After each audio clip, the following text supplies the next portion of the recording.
Sakoma, kad Lietuva lingvistinis projektas. Šiuose žodžiuose didelė dalis tiesos. Viso pasaulio mokslininkai vis garsiau kalba, kad lietuvių kalba seniausia, archaiškiausia indoeuropiečių šnekta, raktas į indoeuropiečių prokalbes. Kokios aplinkybės leido išlikti mūsų kalbai? Kaip kito lietuvių ir kaimynų kalbos? Kodėl viena iš baltų tautų, buvusi gerokai skaitlingesnė už germanus ir slavus, šiandien tokia mažytė, tačiau tuo pačiu unikali, savo gilumoje sauganti neišsemiamus didžiulės indoeuropiečių tautų praeities lobius? Laida Didžioji Lietuva padės atsakyti visus pateiktus klausimus. Indijos, Vokietijos, Bulgarijos, Rusijos, Latvijos, Italijos lingvistai randa neginčijamų baltų palikimo pėdsakų nuo Uralų kalnų iki Oderio, nuo Pripetės iki Graikijos ir net Turkijoje. Pasitelkus lietuvių, latvių, prūsų kalbas, rekonstruojamos senovės dakų, trakų kalbos. Rusijos mokslininkai surinko neginčijamų įrodymų, jog 1 amžiuje po Kristaus iki Galindų pasirodymo dabartinės Pamaskvės teritorijoje prie Okos gyveno baltai. Žmonės, kurių kalbinis palikimas fiksuojamas ir šiandien, išsaugotas čia gyvenančių finougrų tautų. Pasak garsaus lingvisto Vladimiro Toporovo, jei šiandien netoli Maskvos esančiame kaime paklausi, ar negirdėję netoli gyvenant lietuviškai, žmonės atsakys: ten už miškelio, už kalvos. Ir taip iki pat Lietuvos. Отъедете 50 километров от Москвы, и будут перемежаться какие-то леса довольно большие и деревеньки. Так вот, с 50-го километра в каждой деревне, если вы спросите, а вот говорят, здесь раньше жили литовцы, живут они здесь сейчас? Говорят, нет, не сейчас, они живут за этим лесом. Вы 3 километра пройдите, вот в той деревне живут литовцы. Приходят туда, это этнографы, лингвисты, диалектологи, повторяется та же ситуация. Нет, у нас нет, когда-то жили, а вот сейчас живут еще в следующей на запад деревне. И так до Литвы. Kaip teigia garsi lietuvių kilmės Jungtinių Amerikos valstijų archeologė Marija Gimbutienė, baltų gyventa teritorija priešistoriniais laikais buvo 6-gubai didesnė nei šiandien lietuvių ir latvių gyvenamas užimamas plotas. Tai ir didžiulės dabartinės Maskvos rytys, Dnepro aukštupys, šiandieninė Baltarusija, Lenkija iki Vyslos ir dar toliau iki pat Berlyno. Kai kurių šalių mokslininkai baltų pėdsaką aptinka Dakijoje, šiandieninėje Bulgarijoje ir Rumunijoje. Lietuvius, latvius bei jiems giminingas tautas baltais pirmą kartą pavadino vokiečių kalbininkas Georgas Henrikas Ferdinandas Neselmanas.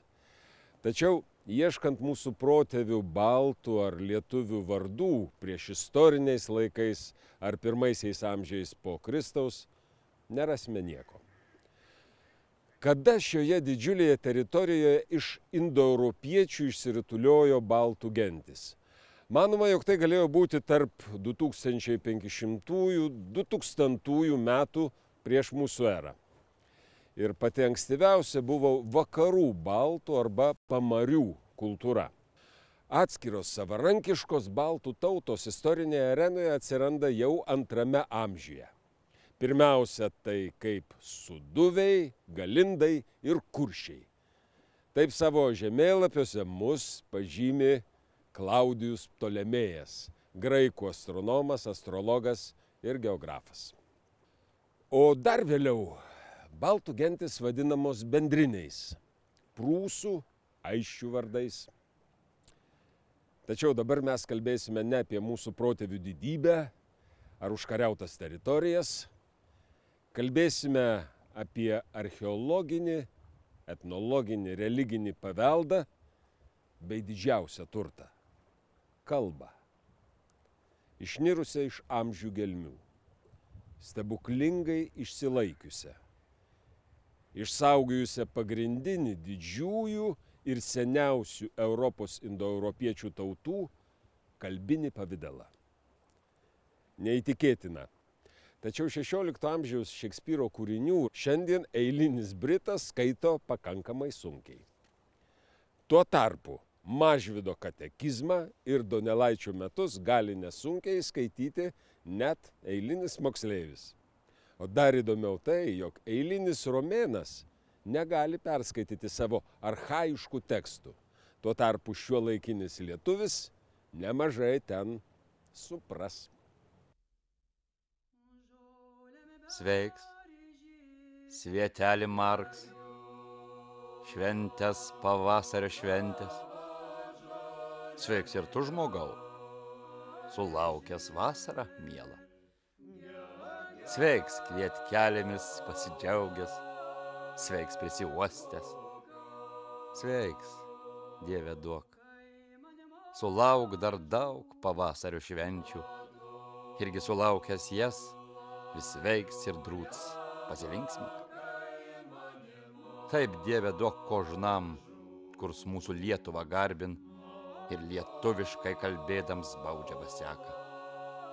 Tam, Dieve, duok sulaukt kasmet pavasarį sveiką, ogi pabaigus tą, po tam ir vasarą linksmą. Kadangi rašytiniai šaltiniai apie Lietuvą, lietuvius atsirado tik prieš 1000 metų, tai labai susiaurino visų baltų tautų tyrinėjimo mastą. Todėl svarų žodį baltų giminės tautų istorijoje taria archeologai, lingvistai, mitologai, etnologai ir genetikai.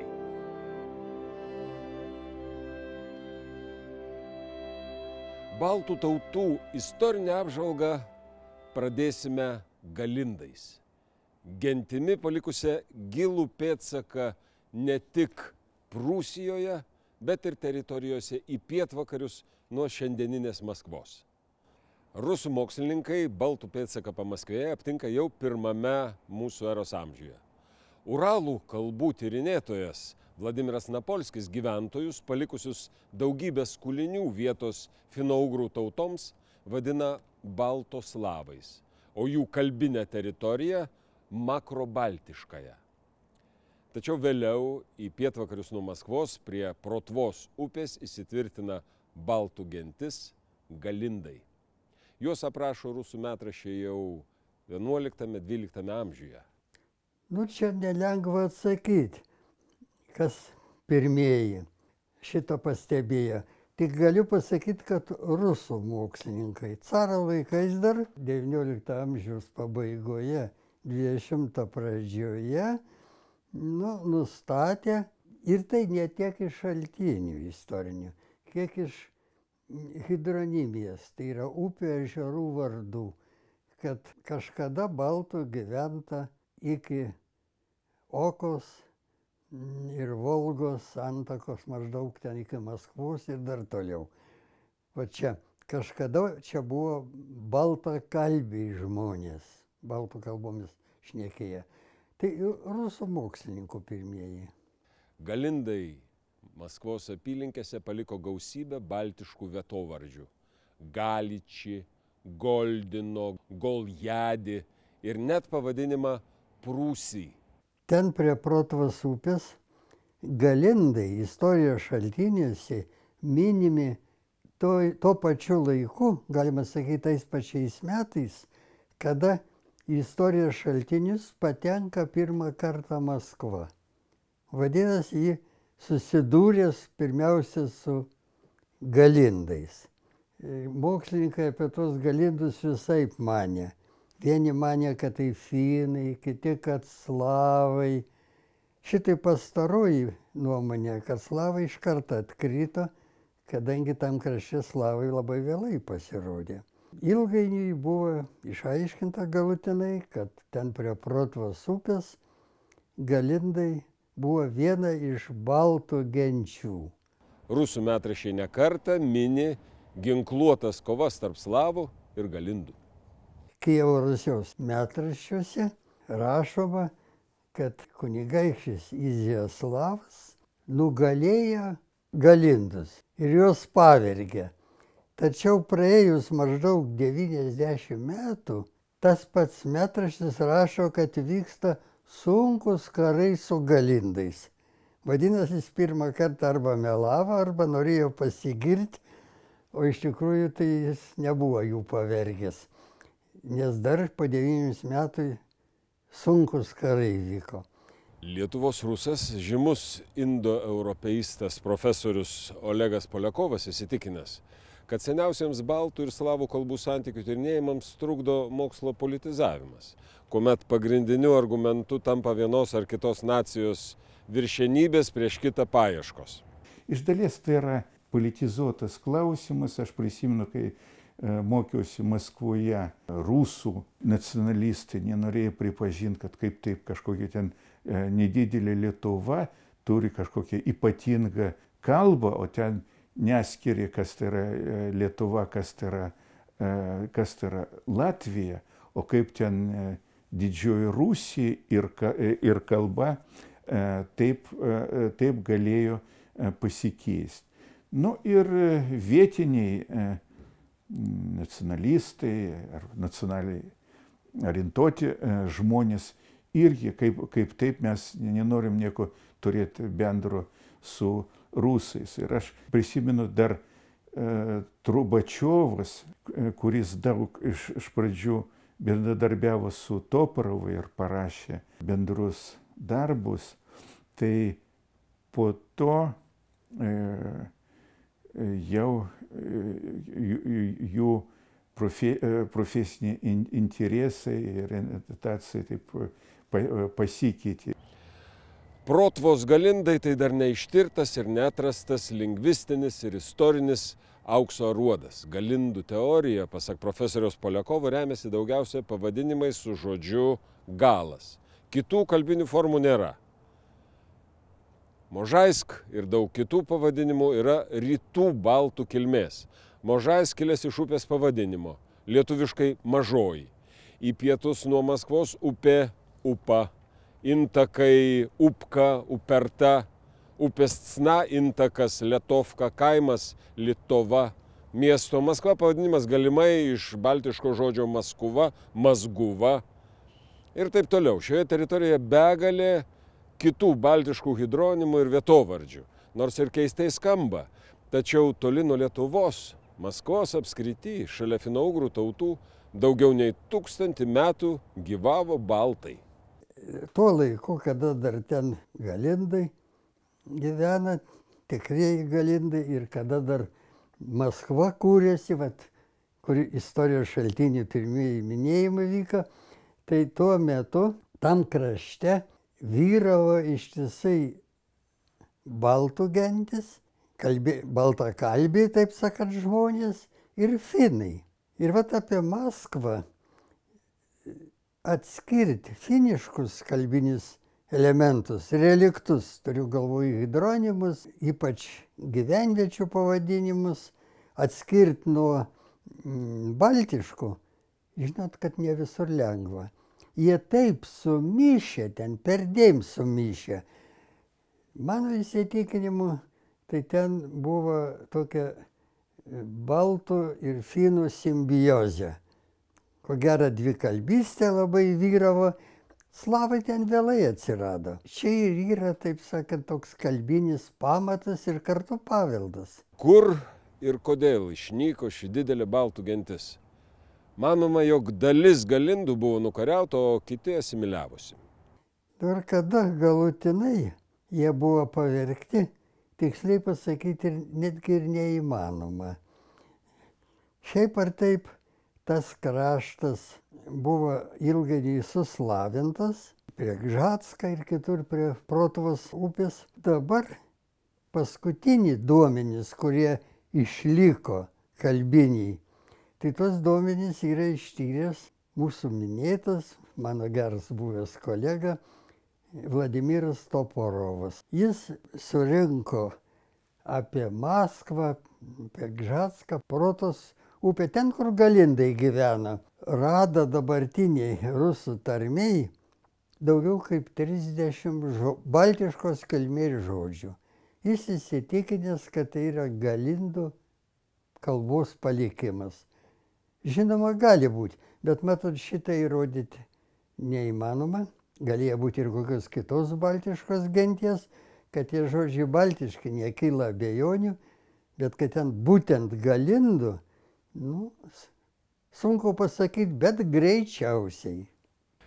Kadangi baltai Maskvos srities teritorijoje gyvavo pirmame mūsų eros amžiuje, o slavai atsirado tik 6 amžiuje ir, kaip teigiama, tarsi nusileido iš dangaus, iškelta hipotezė, jog rusų kalba susiformavo periferinių baltų pagrindų.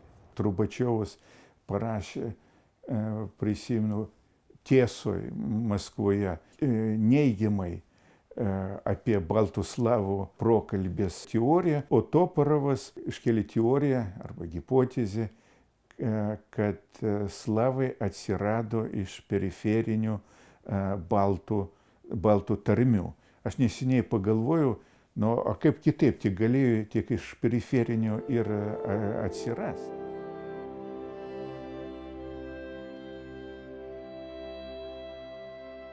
Rusų kalbininkai Dniepro aukštupyje aptiko daugiau nei 1000 baltiškų hidronimų. Atlikti archeologiniai tyrimai leido tvirtinti, kad pirmame tūkstantmetyje prieš mūsų erą ir pirmame mūsų eros tūkstantmetyje šioje teritorijoje gyveno baltai. Dniepro baltus šitokį terminą įvedė pirmasis Toporovas su Trubačiovu. Jie ištyrė aukštutinį, tai yra Dniepro aukštupio hidronimiją, nu ir nustatė, kad ten yra keli elementai. Baltiški, finiški ir slaviški. Slaviški aiškiai labai vėlyvi ir iš karto jos, taip sakant, išjungia.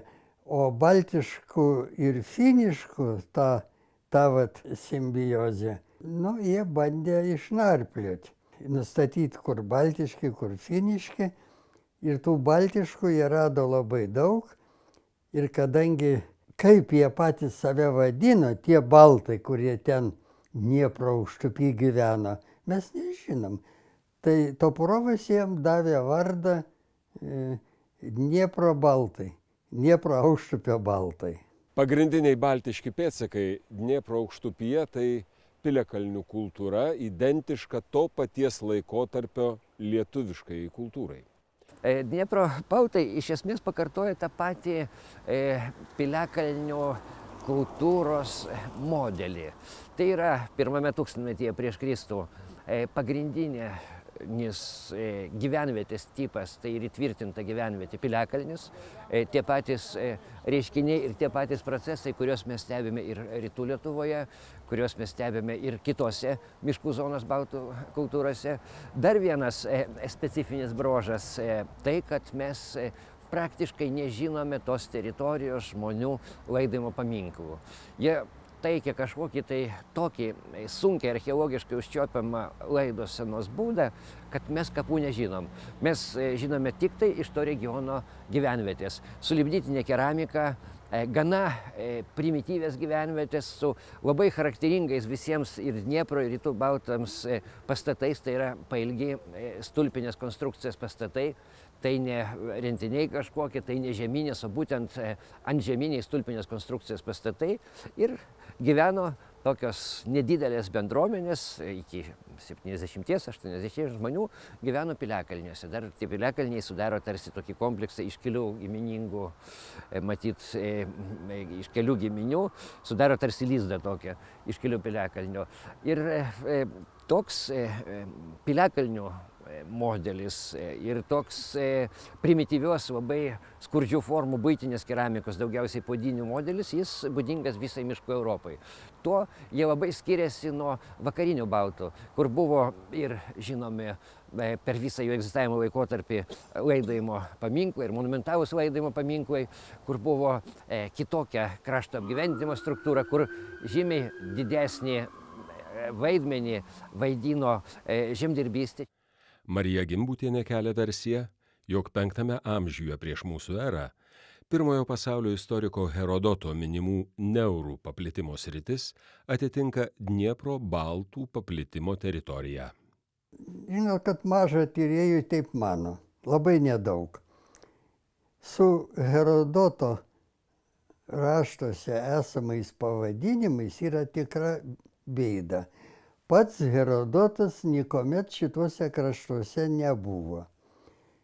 Jis yra prisiklausęs iš graikų pirklių, kurie čia atvažiuodavo, visokių pasakų dažniausia, fantazijų. Nu, žinot, pirkliai ypač pavaišinti, viskas susigalvodavo. Su neurais siejami ne tie baltai, bet tie baltai, kurie yra va čia pietvakariuose apie Narevo upę, faktiškai jau Tvingių krašte, reiškia. Ir pati Narevo upė pavadinimas dažnai siejamas su neurais. Ir va čia tai yra sąsaja galima, bet irgi dar kaip reikiant neįrodyta. Dniepro baltų kultūra ėmė nykti 6–7 mūsų eros amžiuje, kada juos, kaip teigiama, ėmė stumti ir po truputį asimiliuoti rytų slavai. Matot, iš pradžios, kaip aš jau minėjau, labai maišėsi su finais. Tai yra abejonių nekelintis dalykas. Vėliau čia atsikėlė slavai, jie vėlyvi. Ir tas kraštas galutinai suslavėja. Nors įvairių baltiškų elementų ne tik kalboj, ir pačioj kalboj, reiškia, tarmėse, vietinėse rusų kalbos tarmėse, ten labai daug baltiškų elementų yra. Dar daugiau yra mitologijai, tautosakai, papročiuose. Tų visokių baltiškų elementų yra labai daug. Nėra kaip reikiant dar ištirti. Šiuo metu labai intensyviai tyrinėjami, terminas Dniepro baltai išliko.